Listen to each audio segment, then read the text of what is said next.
नमस्कार, मैं हूं रोहित खन्ना। भाग्य उदय में आपका स्वागत है। नया साल, नया कार्यक्रम, और जैसे कि हमने आपको कल बताया था कि भाग्य उदय में हम एक राशि पर एक दिन नहीं, एक राशि पर 2 दिन लगाने वाले हैं, क्योंकि डॉक्टर अर्चना जिस तरह से रिसर्च की है, जिस तरह से उन्होंने सभी राशियों पर काम किया है, उन्हें लगता है ये उनका ही प्रपोजल है कि सबको मैक्सिमम बेनिफिट पहुंचना चाहिए और सबको ये पता लगना चाहिए कि उनका गोचर, उनके ग्रह डिफरेंट डिफरेंट क्षेत्र में कैसे चल रहे हैं। कल से हम मेष राशि की बात कर रहे थे और काफ़ी हद तक उनके बारे में बता दिया था, लेकिन अभी बहुत सारी चीज़ें बाकी हैं। तो मेष राशि वाले अगर भाग्य चैनल लगा के टीवी के आगे बैठ चुके हो तो अपने हाथ में डायरी और पेन ज़रूर ले लें, क्योंकि डॉक्टर अर्चना आज बहुत सारी चीज़ें आपके बारे में बताने वाली हैं। तो सबसे पहले स्वागत करते हैं डॉक्टर अर्चना का। अर्चना जी नमस्कार। नमस्कार जी। तो अर्चना जी, कल आपने बहुत सारी चीज़ें मेष राशि वालों को बताई। मुझे लगता है कि उन्हें रात भर नींद नहीं आई होगी, जिस तरह से आपने डिटेल्ड वे से बताया कि आज पता नहीं आप क्या बताने वाले हैं। आज कहाँ से शुरू करने वाले हैं? जी, हमारी ये कोशिश है कि 12 की 12 राशियों का इतनी डिटेल में उनका हर पक्ष, जीवन का हर पक्ष छूकर उसका जो भी उस रास्तों में अवरोध हैं उन्हें बताया जाए, खुद भी वो जागरूक हो जाएं। सबसे पहले तो परहेज अच्छा होता है इलाज से, तो अगर वो परहेज रखेंगे उन चीज़ों से जिनसे नुकसान है तो वो बच जाएंगे, और उसके बाद जहाँ कोई कमी रह गई वहाँ हम इलाज द्वारा ठीक कर देंगे, यानी रेमेडीज बता देंगे। क्योंकि ग्रह गोचर पूरे जीवन में एक से कभी नहीं रहते। कोई एक साल अच्छा, कोई एक साल खराब, कोई किस दृष्टि से अच्छा, कोई किसी दृष्टि से खराब, ऐसा अक्सर ही होता रहता है। तो इससे घबराने की बिल्कुल भी ज़रूरत नहीं है। बल्कि मेष राशि वालों के लिए मैं ये साल बहुत अच्छा कहूँगी, क्योंकि पिछले साल राजयोग कारक, परिवर्तन कारक और हर चीज़ उनको आसानी से उपलब्ध होती रही। बल्कि उनको ये महसूस हुआ कि जीवन में बड़े बड़े प्रतिष्ठित लोगों से मिलना जुलना हो गया, परिवर्तन भी लाभकारी रहा, धन का आगमन भी रहा, चेंजेस उनको खुश करते रहे। कूटनीति से काम लिया तो सब चीज़ें उनके पक्ष में भी आती दिखाई दी। लेकिन इस वर्ष फल में अपने और परायों का बोध होगा, क्योंकि जब थोड़ा सा कष्ट आता है या हम योजनाएं हमारी विफल होती हैं या कहीं हमें गलत चीज़ें नुकसान करती हैं, तो हम उन गलतियों से बच तो पाते हैं। हम बहुत खुश नसीब होते हैं जब हमें सच्चाई दिखती है। लेकिन दुख हम इसलिए हो जाते हैं क्योंकि वो कड़वी दिखती है। लेकिन कड़वी नहीं, अगर सच्चाई की तरफ देखा जाए तो सच्चाई चाहे कड़वी हो या मीठी हो, अगर वो दिखाई दे तो हम खुश नसीब हैं। मेरा तो यही मानना है। घर, परिवार, संतान और रिश्तेदार के बारे में अभी हम बात करेंगे। मेष राशि वालों का ये वर्ष उस लिहाज से कैसा रहेगा, क्योंकि सबसे पहले कहते हैं ना, घर खीर तो बाहर भी खीर। यानी कि घर अगर हमारे सुख में स्थितियां हैं तो बाहर अपने आप खुशनुमा हो जाती हैं। अगर घर हम खुश खुश घर से निकलेंगे तो ही बाहर जाके काम कर पाएंगे। तो घर की दृष्टि से हमारे मेष राशि वालों के सप्तम में मंगल, उनकी राशि के ईश विराजमान है इस वक्त, इस शुरुआत में साल की। तो अगर शुरुआत में आप जिद में नहीं पड़ते हैं तो लाभ होता है। अगर आप किसी जिद में आ जाते हैं, जो कि आपके ग्रह गोचर के अनुसार से दिख रही हैं कि आप बहुत आवेश और जिद में आ जाएंगे, जैसे अपनी बात मनवाना अच्छा लगेगा आपको, ऐसा करने पे आप अपनों को दूर कर लेंगे। आपके सगे संबंधी, रिश्तेदार, साथी, सहयोगी आपसे दूर होते चले जाएंगे। तो आप जिद में ना आए, बहुत सरल हृदय होके सामने वाले की बात को समझेंगे तो आपके लिए वर्ष बहुत सहाय रहेगा।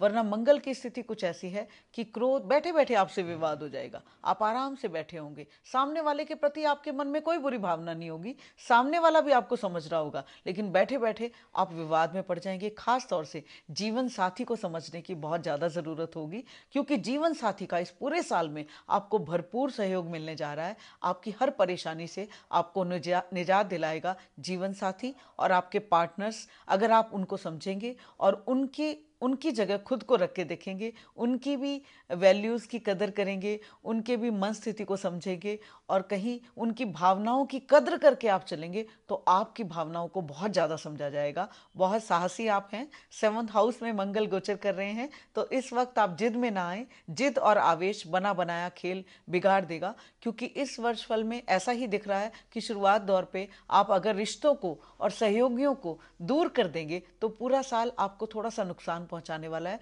तो साल की शुरुआत में मंगल सप्तम में है, आप जिद और आवेश से बचेंगे और ख़ास तौर से अपने साथियों के साथ बहुत सहयोग देंगे, उनकी भावनाओं को समझेंगे तो बहुत परिवार में और बाहर भी साथियों का, संबंधियों का, रिश्तेदारों का बहुत सहयोग आपको मिलेगा। सिर्फ जिद से और आवेश से आपको बचना है, उनकी भावनाओं को ज़्यादा समझना है और उनके अनुसार उनके दुख सुख में अगर आप काम आएंगे तो वो आपके दुख सुख में ज़्यादा काम आएंगे। ऐसा आप महसूस करेंगे इस पूरे साल।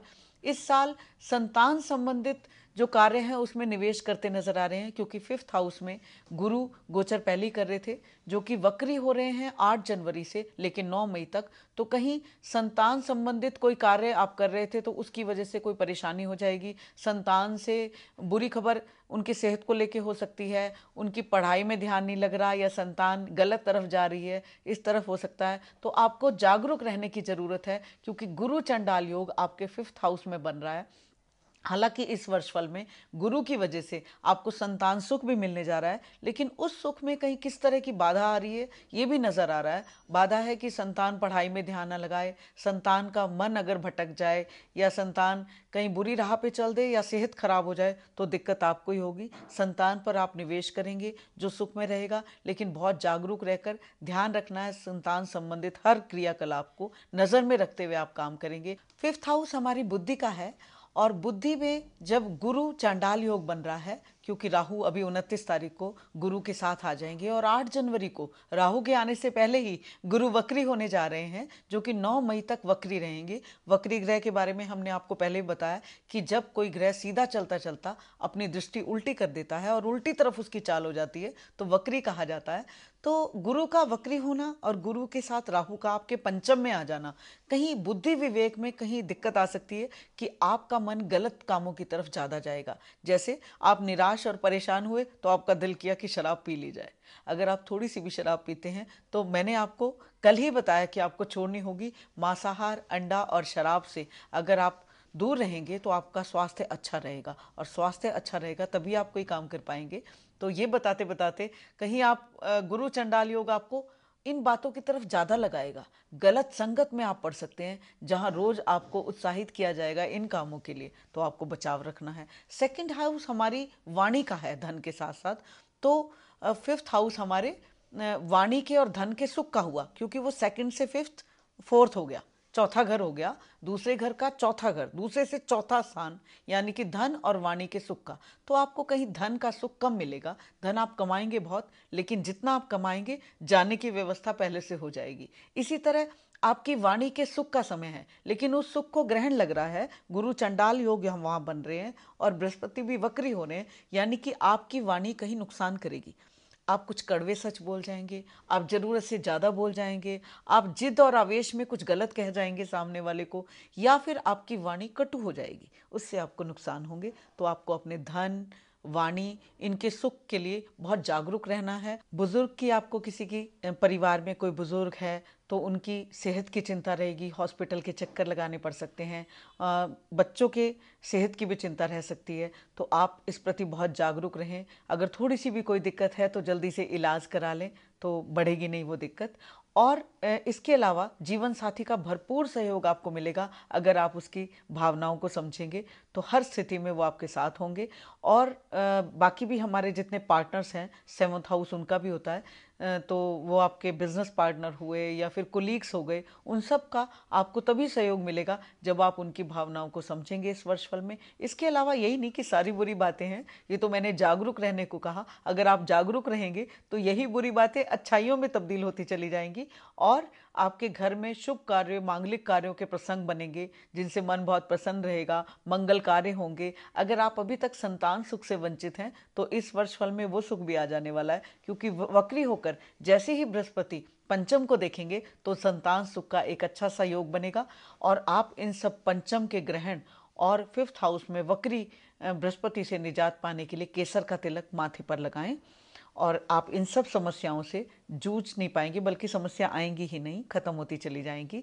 और पत्नी के और अपने सिराने पत्ते वाली मूली, हमने कल भी आपको बताया, गुरु चंडाल यानी राहु जब पंचम में है तो वो कहीं संतान संबंधित कोई परेशानी ना आने दे, बुद्धि को भटकने ना दे, पत्नी की सेहत भी अच्छी रखे। अगर संतान का योग बन रहा है तो वो बहुत फुलफिल हो, कहीं उसमें दिक्कत ना आए, इस सब को लाभ देगी।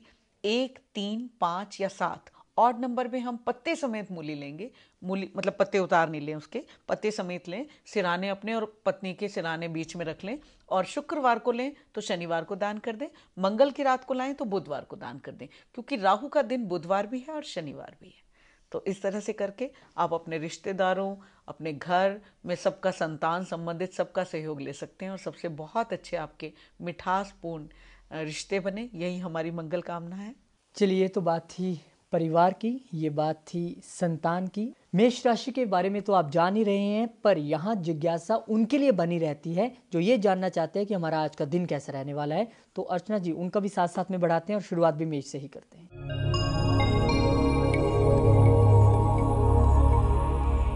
जी, मेष राशि वालों के लिए बहुत अच्छा दिन है। 6th हाउस में चंद्र और राहु हैं, यानी विघ्नों और शत्रुओं पर विजय पाने का दिन है। हर तरह से आज की शुरुआत बड़े भक्ति भाव में लीन होकर आप कर रहे हैं, और यही भक्ति भाव और यही परेशानियों से निजात डालने की, जो चुनौतियों भरी परेशानियों से निजात लाने की आपकी लालसा है, ये आपको बहुत बहुत ज़्यादा प्रबल कर देगी और आप हर परेशानी से जूझने की पूरी शक्ति रखेंगे। और नए साल का शुरुआत आप भक्ति भाव में लीन होकर हनुमान जी की पूजा से करेंगे, जैसा कि बताया भी है आपको कल, और तो बहुत अच्छा सा रहेगा आपके लिए। चलिए, मेष राशि तो वैसे ही बहुत विस्तार पूर्वक चल रही है, और जानते हैं कि वृषभ राशि वालों के लिए आज का ये दिन कैसा है।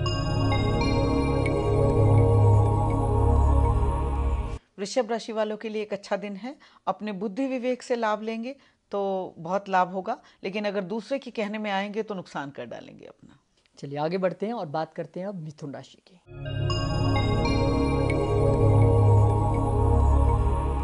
मिथुन राशि वालों के लिए अच्छा दिन है। माता की सेहत का ध्यान रखें और माता का सहयोग लेके काम करेंगे तो हर तरह का लाभ आपको मिलेगा। 3 राशियों की बात होगी, बाकी राशियों की बात भी करेंगे, लेकिन अपनी मेष राशि पर जो चर्चा है, जो खास एपिसोड मेष राशि पर है, उसको जारी रखते हैं। और अब बात करेंगे हम मेष राशि वालों की कैसा उनके लिए रहने वाला है, उनके फ्रेंड्स पॉइंट ऑफ व्यू से, उनके love affairs point of view से, ये हम जान लेते हैं।